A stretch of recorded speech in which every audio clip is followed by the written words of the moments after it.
Welcome to your deep dive all about The Legend of Zelda, Breath of the Wild. It's going to be a fun one. Yeah, I'm really excited to unpack all this research you've given us. absolutely. You know what's funny? I was just thinking about how even years after Breath of the Wild came out, people are still talking about it. Yeah. It's like they're still figuring out how this game just completely changed how open world games are designed. It really is a landmark game. And you know what I think is really neat about all this? What's that? It's not just for gamers. Right. Like, we're going to be uncovering some design principles that honestly apply to just about anything. Yeah, that's what's so fascinating about it. Okay, so we've got some really interesting excerpts from an article here. Okay. Let's jump in. Yeah. Can you kind of set the scene for us? Sure. Like, what were open world games like before Breath of the Wild came along? Well, think back to games like Skyrim, Oh, yeah. The Witcher 3, Uh-huh. Grand Theft Auto V. These were all huge, sprawling worlds, and that was part of the appeal. Oh, totally. That sense of freedom, that vastness. Yeah, that feeling of getting lost in a world. Exactly. That's great. But there was a trade-off Oh, to make these worlds manageable. okay. Developers relied on a lot of hand-holding. Oh, really? Yeah. Interesting. You'd open up the map, and it would be just covered in icons, quest markers, waypoints. Mm-hmm. The game was constantly telling you where to go and what to do. It's almost like being on like a guided tour instead of actually exploring. Right, I exactly. can see how that would kind of take away from the fun after a while. And that was the open world rut that a lot of games were stuck in. And then Breath of the Wild comes along and just throws all that out the window. It really does. I remember when the game first came out, everyone was talking about how different it felt. It was a breath of fresh air, Yeah. and it all stemmed from this really simple Okay. but radical question that the developers asked themselves. I'm curious. What if the player could do anything and go anywhere right from the start? You know, I mean, it seems so obvious in hindsight. it does, doesn't it? But I guess no one had really done that before. Not to this extent. Wow. And the result was a game that felt truly liberating. Yeah. You step out onto the Great Plateau, Yeah. and you can just go, Freedom. climb that mountain, explore those ruins, swim across that lake. I love that. The game doesn't tell you what to do or where to go. Yeah. It's all up to you. That must have been such a cool feeling for players. It really was. Just to have that freedom. Yeah, that sense of freedom is one of the things that makes Breath of the Wild so special. But it's not just about the size of the world, is it? Mm. It's about how the world works. Right. And that's where the whole emergent gameplay systems thing comes in. Exactly. You know, I gotta admit, I hear that phrase a lot when people talk about Breath of the Wild, but I'm not totally sure what it means. Yeah, it's a bit of a buzzword, isn't it? So think of it this way. Heck. The objects and elements in the game world Mm-hmm. interact with each other according to the laws of physics, Okay. just like they do in real life. Okay. You know, wind, fire, gravity, temperature. Yeah. They all have an impact on how you play the game. Oh, that's interesting. Yeah. So it's not just like pushing buttons and following prompts. Right. You actually have to think about how these things will impact each other. Exactly. Yeah. Yeah. Wow. So, for example, Okay. imagine you need to cross a river Okay. in a traditional open world game. Mm-hmm. You might have to search for a bridge or a specific path. Right. But in Breath of the Wild, Yeah. you could just chop down a tree, Huh. use the log as a raft, Okay. and float across. That's pretty clever. Right. Yeah. You know, I think I saw a video once where someone used a metal weapon to attract lightning during a thunderstorm Oh, that's right. and took out a whole group of enemies. Wow, that's using your brain. And those are just a couple of examples. Yeah. There are countless ways to use the environment to your advantage in Breath of the Wild. That's really cool. That's what makes the gameplay so dynamic and unpredictable. It really does feel like you're coming up with your own solutions. Right. And not just following a script. Exactly. What other things stood out to you as particularly innovative? Well, one thing that surprised a lot of people was the storytelling. Okay. Instead of relying on those long cutscenes Right. or walls of text, Yeah. Breath of the Wild tells its story in a much more subtle way. I'm picturing those like melancholy landscapes, Yes. those crumbling ruins. Exactly. Like you can just feel that there's a whole history there. The world itself is telling a story, Yeah. and it's up to the player to piece together the clues. It's like being an archaeologist. Right. But instead of digging up artifacts, you're discovering this lost civilization Exactly. just by walking around. And it makes you feel like you're really uncovering something special.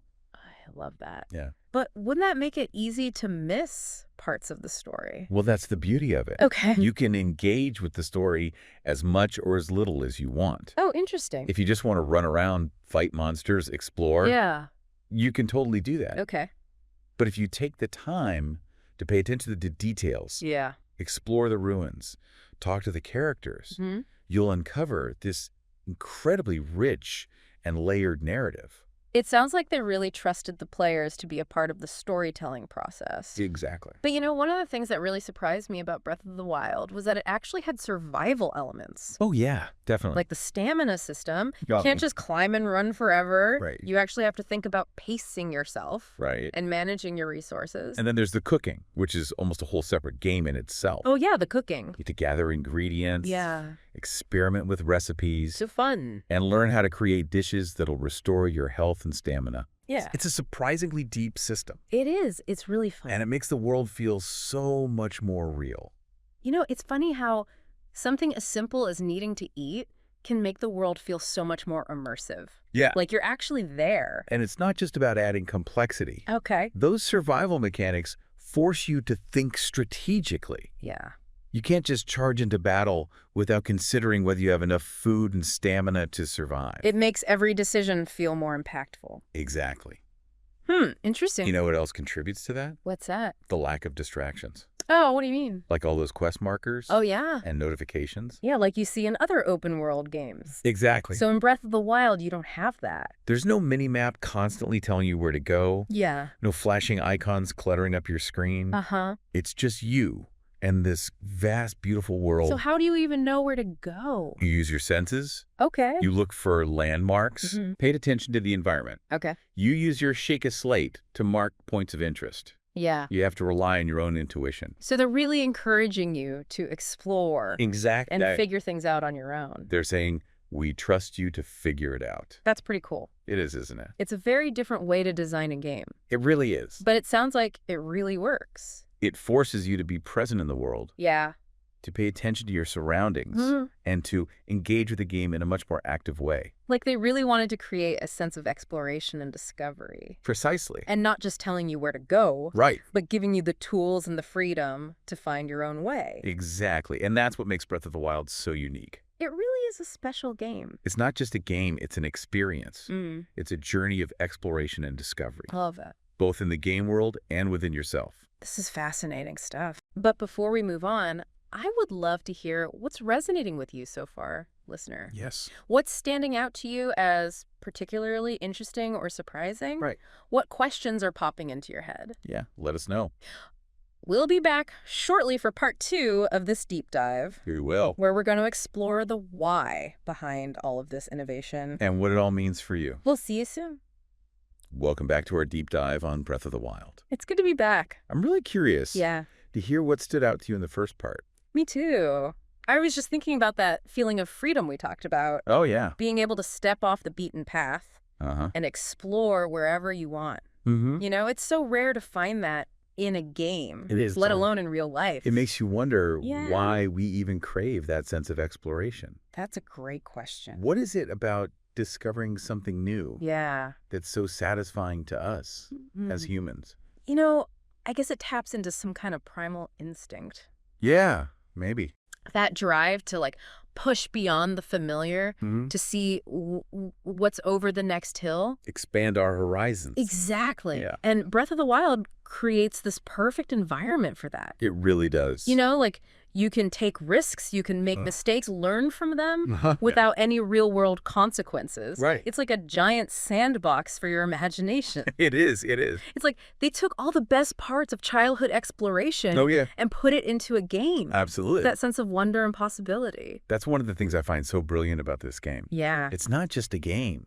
It's a reminder Oh. of what it feels like to be truly curious, Mm-hmm. to be engaged with the world around you, Yeah. to be open to new experiences. It's like they're giving you permission to play again. Exactly. Like to get lost in the moment and just have fun. And that sense of playfulness is woven into every aspect of the game, Mm-hmm. from the way you move through the world Yeah. to the way you interact with the environment. Oh. Everything just feels so fluid and intuitive. I agree. It encourages you to experiment, to be creative, to think outside the box. Speaking of creativity, Yes. we haven't even talked about the story yet. Right. It's amazing that we can have this whole conversation about Breath of the Wild and not even really mention the narrative. Well, that's because the story is so masterfully integrated into the world itself. Yeah, you don't even notice it at first. It's not something that's force-fed to you through cutscenes or dialogue. Right. It's something you discover organically through exploration. It's like you're piecing it together, like a detective. Exactly, solving a mystery. Yeah. You're a participant in the story. Not just a spectator. Right, and because you've invested so much time and energy in uncovering it, Yeah. it feels so much more personal and impactful. Yeah, that makes sense. They really understood the power of letting the player take ownership of the narrative. But I wonder about those players who just want to run around and fight monsters. Do they miss out on the story? Not at all. Okay. You can experience the story on multiple levels. Oh, okay. Even if you don't collect every memory or piece of lore, Yeah. you'll still get a sense of the world's history and mythology just from exploring, Oh, that's cool. interacting with the environment. So it's like a world that has something for everybody. Exactly. That's a hard balance to strike. It is. But it sounds like they did it. They did. That's awesome. You know, beyond all the amazing things we've talked about, Yeah. I think the most important thing about Breath of the Wild Okay. is what it teaches us about ourselves. That's an interesting thought. What do you mean? Yeah, what do you mean by that? Well, think about the core principles Uh-huh. that make this game so successful. Okay. Freedom, exploration, emergent systems, meaningful storytelling. Okay.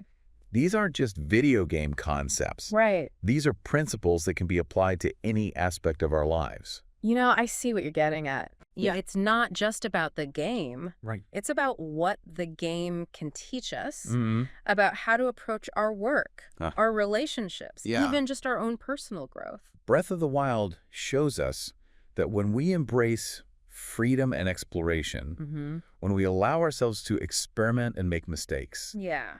when we create systems that encourage emergence and creativity, Okay. and when we tell stories that resonate on a deeper level, we unlock a whole new world of possibilities. So it's like Breath of the Wild is a blueprint.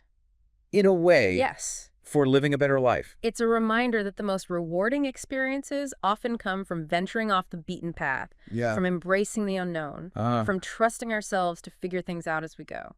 This game really has had such a profound impact on so many people. It really has. It's not just about escaping into a fantasy world. Right. It's about learning something about ourselves and the world around us. Exactly. That's what makes it so much more than just a game. Before we get too philosophical here, let's bring it back to you, dear listener. What are your takeaways from this part of the deep dive? Yeah. How are you feeling about all this? Have you had any aha moments? Yeah. And most importantly, How do you see these principles playing out in your own life? we'll be back with part 3 soon. We will. Where we'll explore some real-world applications. Very specific ones. For all of this Breath of the Wild wisdom, welcome back, listener. It's time for the final part of our deep dive into Breath of the Wild. And this is where things get really exciting. Oh. We've talked about all the game's cool features. Right? We've dug into the meaning behind them. Now let's see how all this can apply to the real world. I love it. We're taking the magic of Hyrule Yeah. and bringing it into our everyday lives. Where should we start? Well, I think education is a great example. Okay. Imagine a classroom where students are encouraged to explore and discover knowledge for themselves. Instead of memorizing facts and figures from a textbook, Right, exactly. they're out there engaging in hands-on learning, following their curiosity wherever it leads. Yeah, and teachers wouldn't be just lecturers. Oh, interesting. They'd be more like guides or mentors, Okay. helping students navigate this vast landscape of knowledge. I can see it now. Yeah, Classrooms transformed into vibrant learning labs I love it. filled with projects and experiments Mm-hmm. where kids are encouraged to think critically, solve problems creatively, and collaborate with each other. That's the dream. It is. And think about how Breath of the Wild's emergent systems could be applied to education. Oh, yeah. How so? Imagine a curriculum that's not rigid and predetermined, Okay. but one that adapts and evolves based on the student's interests and discoveries. So instead of following the same linear path, Right. each student could have their own unique learning journey, Exact. tailored to their needs and passions. It's like those branching storylines in Breath of the Wild, Oh, yeah. where your choices determine the course of the game. Only in this case, it's your curiosity and your passions guiding you. That's really cool. I bet kids would be so much more engaged in learning Yeah, for sure. if it felt like an adventure rather than a chore. Totally. But it's not just education that could benefit. What about the business world? Oh, yeah, let's shake things up. Right. How could big companies learn from Hyrule? Well, think about how Breath of the Wild empowers players to be creative problem solvers. Okay. What if businesses adopted that same approach, Interesting. encouraging their employees to think outside the box, to experiment, to take risks? Instead of those rigid hierarchies Right. and top-down management structures, Exactly. you'd have organizations that are more agile, more adaptable. More responsive to change. I love Imagine how much more engaged and motivated employees would be Yeah, absolutely. if they felt like they had the freedom to contribute their ideas and to make a real impact. And let's not forget about marketing. Oh, good point. Breath of the Wild's minimalist storytelling. That could be a game changer for brands. How so? For brands that are trying to connect with their customers in a more authentic way. Okay, I see what you mean. Instead of bombarding people with ads and slogans, Right. companies could create these subtle, immersive experiences that invite people to discover their brand organically. Like you discover the story of Hyrule through exploration. Exactly. But that feeling of stumbling upon a hidden shrine Yes. or uncovering a piece of ancient lore, I love that. it's so much more satisfying than being told what to think or how to feel. It really is. When you give people that sense of agency, that feeling of discovery, Yeah. they're much more likely to connect with your brand on a deeper level. It feels like Breath of the Wild has given us this whole new framework It really does. for thinking about creativity and innovation. Not just in games, but in life. in all aspects of our lives. So what's the takeaway for our listener? Hmm. What's the one thing you want them to remember?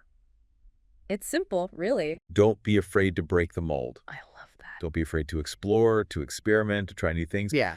You never know what amazing discoveries you might make along the way. Beautifully said. Thank you. And on that note, I think it's time to wrap up this deep dive. I agree. Thank you so much for joining us on this journey. We hope you enjoyed it. We hope you learned something, And we hope you've been inspired to create your own adventures. both in the game world And in the real world.